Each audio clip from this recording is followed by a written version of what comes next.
I held an atlas in my lap and ran my fingers across the whole world and whispered, "Where does it hurt?" And it answered, "Everywhere, everywhere." And I was grateful to Alice Walker, who writes with some urgency, "Is there another way? Let us find it quickly, together." Because we risk losing all the children's trust in our ability to find a way we all can live. And in preparing for today, I realized that I was having a hard time putting down words and finding my own words. And when I noticed that, I realized part of the reason was I was kind of scanning and bracing for the next eruption of violence that could render words irrelevant. And I was aware that I was paying attention to Cleveland and thinking something might come from there, where cans and umbrellas and tennis balls were banned, but guns were okay, despite a request from the Cleveland police to suspend the open carry law for the week. And I was noticing this risk of becoming paralyzed, of becoming silent and a spectator. And I was reminded at times like these, when everything can seem to hurt, that it's important to lean into each other rather than away.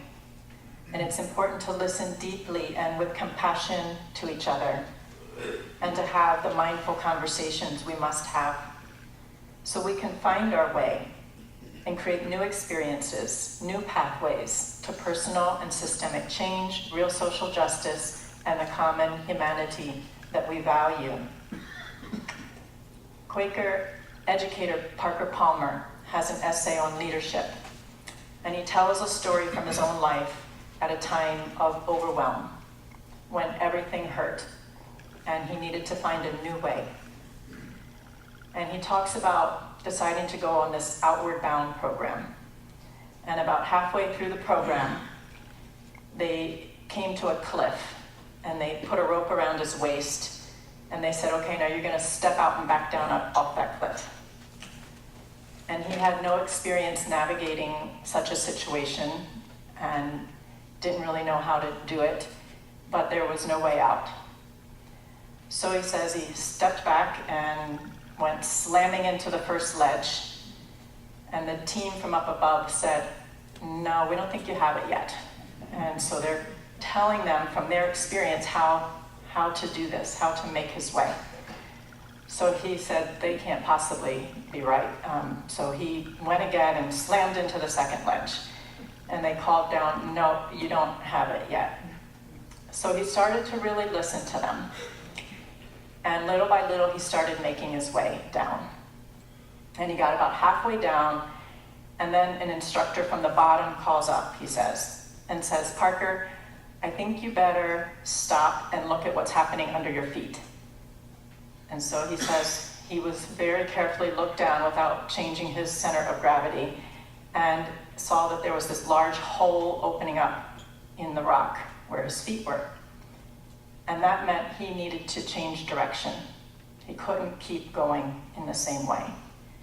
And he said that's when he totally froze up. Full fear, he could not change direction. So he was suspended there in that place, and then in a few minutes, the people from the bottom called up and said, "Is there anything wrong, Parker?" And he said, "To this day, I can't tell you where these words came from, but out of this high-pitched, squeaky little voice, I managed to say, 'I don't want to talk about it.'" And they respected that, and then called up to me again and said, "When you can't get out of it, you need to lean into it." And he said that was the most empowering statement he could have had at that moment. And it got him unstuck, and it got him going again. And he said that this experience became a parable for his life. That when we get into a dangerous place, and we're scared, and we need to find a new way, that's the time to lean into the difficulty, to listen to each other, to stay in conversation with each other. Pema Chodron, a Buddhist teacher, says, we need to move toward difficulty rather than backing away. The main point of the teachings is to dissolve the habitual tendency to struggle against what's happening. We don't get that encouragement very often. And a statement on racism from the US Buddhist teachers says we can't separate our personal healing and transformation from that of our larger society. The historic and continued suffering of people of color in this country is our collective suffering. It is our collective responsibility. We need to find our way through together. And this spring, the World Council of Churches organized a racial justice accompaniment visit to the United States. They brought international religious leaders from around the world, and they went to Washington, Charleston, St. Louis, Ferguson, and Chicago. And they did this because of the World Council of Churches' concerns about a deep, wide, and pervasive racism and a rise in racially motivated violence in this country. And the instruction to this international delegation was, listen deeply, have the mindful conversations that we must have, work to understand the experience of churches, movements, and communities engaged in meeting the needs of society in a time of turmoil and tragic acts of violence. Thich Nhat Hanh says, we need to listen and understand the particular sufferings of each group of people, their life experience. We need to restore communication between people and between groups of people. This is a basic work of peace. Spiritual leaders need to focus on this. So as I was working and looking for mindful conversations and trying to understand the turmoil of recent weeks, I found myself listening to Cameron Sterling, Alton Sterling's 15-year-old son, speaking at a press conference in the midst of his own shocking grief, calling for all races to come together as one united family. No more violence. Protest, yes, but with peace. And I found myself listening to the staff and parents of the children at the J.J. Montessori School, where the mission is to promote peace. And they're talking about how they're going to explain the death of Philando Castile to 500 children who they say are directly impacted because he served them lunch every day. He had memorized their names and their food allergies. He wanted everyone to be happy, and he made the cafeteria a happy place. He had a presence that people respected, and he made other people become more respectful too. And I listened to one parent who says that in trying to explain to her 3 children what had happened, she found herself saying, well, the police were worried that they were in danger because he had brown skin. And she said her oldest, age 10, said he didn't think things like that happened anymore. And her 8-year-old said, that must be a bad dream.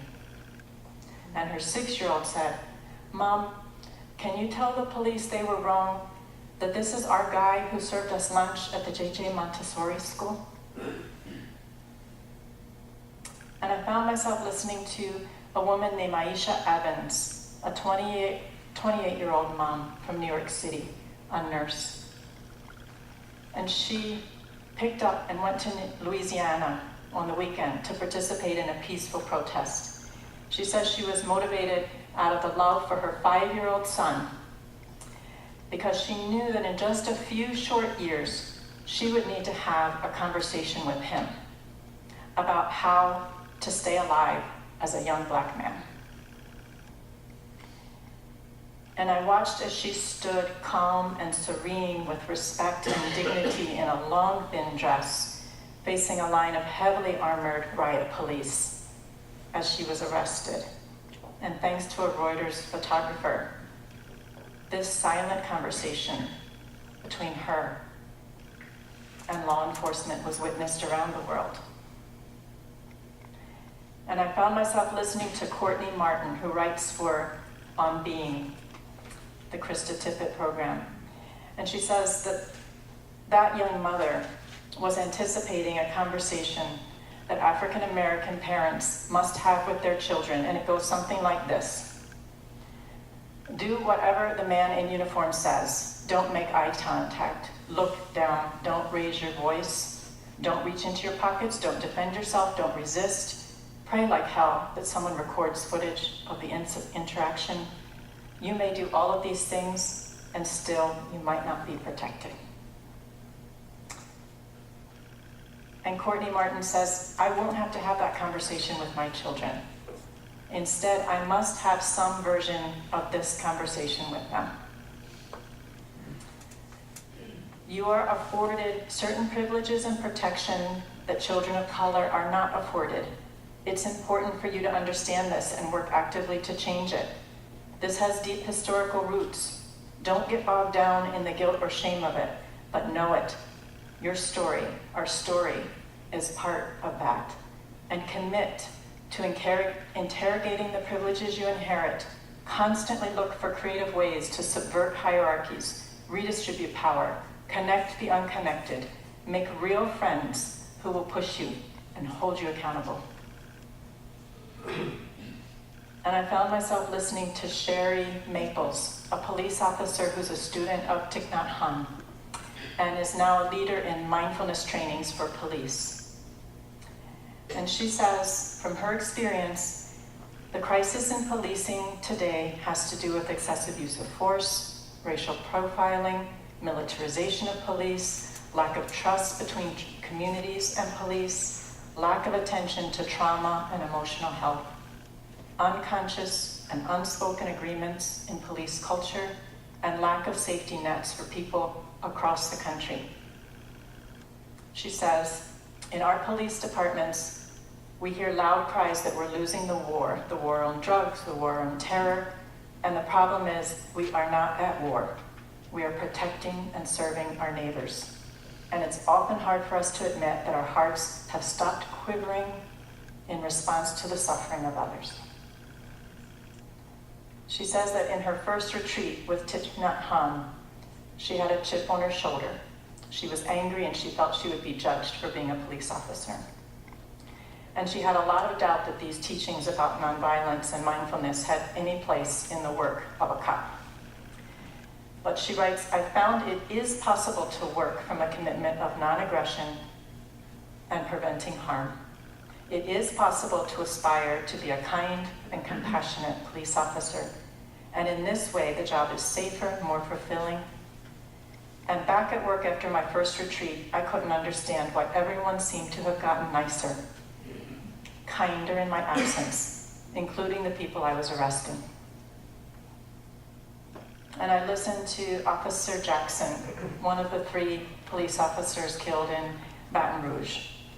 And days before he was killed, he was talking about what it feels like to be an African-American man and a police officer, seen as a threat in his uniform and seen as a threat out of his uniform.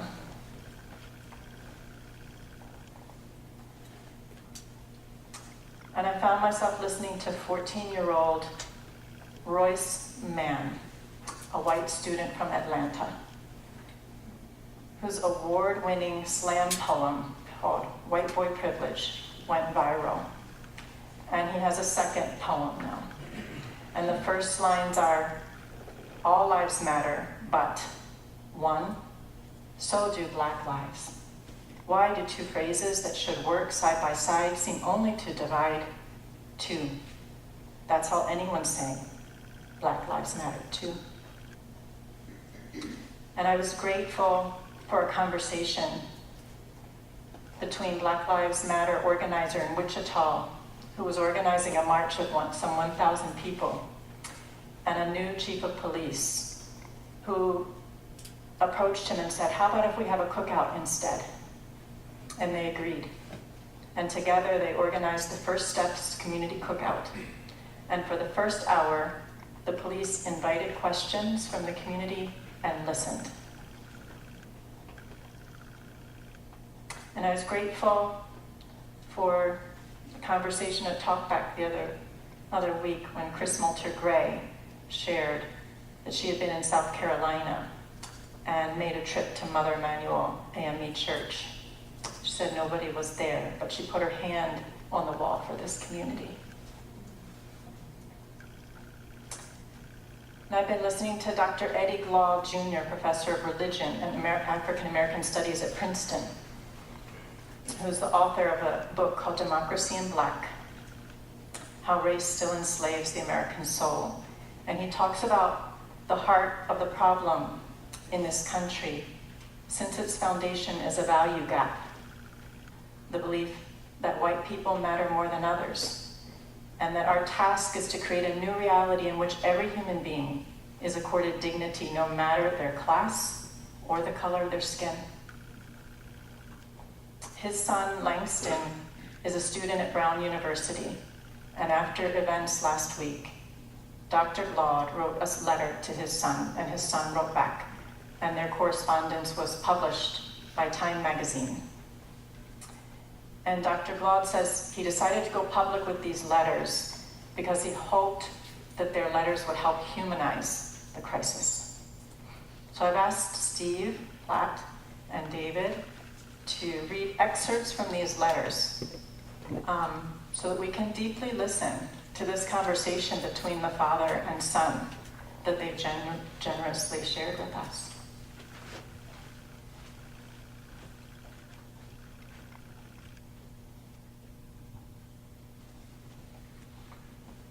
Dear Langston, I thought of you when I saw the latest string of haunting public rituals of grief. There seemed to be little or no protection. Even I can't protect you. James Baldwin wrote, in every generation, ever since Negroes have been here, every Negro mother and father have had to face a child and try to create in that child some way of surviving this particular world.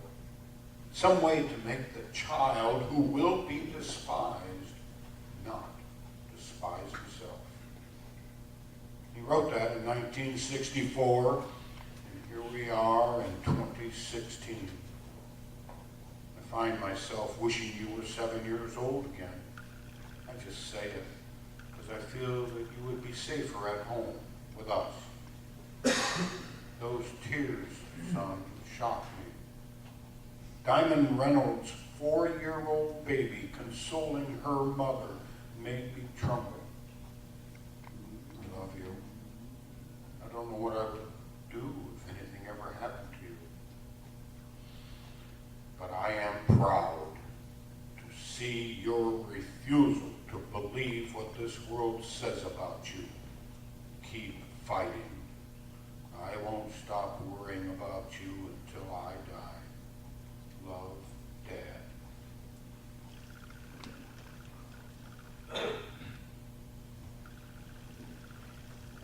Dear Dad, I thought of you as Mom. I wondered about the pain and anguish you both would feel if that was me. And I thought that if it had been one of you, that thought alone triggered emotions inside of me that I didn't know existed, and I wept. I remember when a neo-Nazi group put my picture up on their Twitter page, and I was terrified. I ran to you.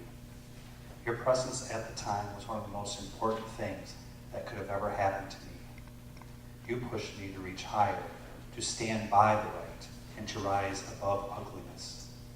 You taught me that fear is natural, but it's what we do in the face of fear that determines what kind of person we want to be. It's funny, I too find myself wishing that I were a kid again. The world seemed so much simpler back then. But then I remember Tamir Rice was 12. And I remember my own experiences with police officers as a kid. The struggle must continue for our future's sake. I love you, Dad. Langston. The song that the women sang this morning during the meditation was written by a woman named Libby Roderick, who's a songwriter and activist from Alaska. And it came out of a conversation that she had with a friend who was experiencing pain at being valued less, being told she was less than. And she says, it took 5 minutes to compose. It just came spilling out of her as an acknowledgement of and also a response to cruelty in the midst of the miracle of our common humanity. And this little song has become a healing song that's gone around the world, and it's sung in prisons, by monks working with AIDS orphans in Africa, by nuns on the Texas border. It's been translated into Spanish and Japanese and Eskimo. And the words are very simple. How could anyone ever tell you you were anything less than beautiful? How could anyone ever tell you you were less than whole? How could anyone fail to notice that your loving is a miracle and how deeply you're connected to my soul? And this little song was chosen as the theme song for a program in Harlem called Gospel for Teens program. And it was founded by a woman named Vi Higginson, who found herself shaken by levels of violence in the young people's lives and asked, what do we do? And she said, we do what we've always done. We do what our ancestors did as slaves when the only right they had was to sing. Because song can take us to a sacred place where there's life, where there's hope, where there is possibility. And Vi Higginson says when she heard that little song that she wept because it was empowering. And she tells these kids to belt out the words of that song until they own them and until they believe them. And so I want to thank the women for bringing the spirit of that little song to our reflection this morning. Because we too can belt out the words of that little song as we lean into the difficulties and lean into that value gap until we get to that sacred place where no one is valued less. And we can sing it as we do our inner and outer work to understand the suffering of particular groups of people, to raise our awareness, to listen deeply to each other, as we have the mindful conversations that we must have to humanize the crisis, to find new pathways to personal and systemic change to our common humanity. And Alice Walker reminds us, let us find it quickly, together. So the children trust our ability to find a way we all can live. And Thich Nhat Hanh tells us, do our practice well. Namaste.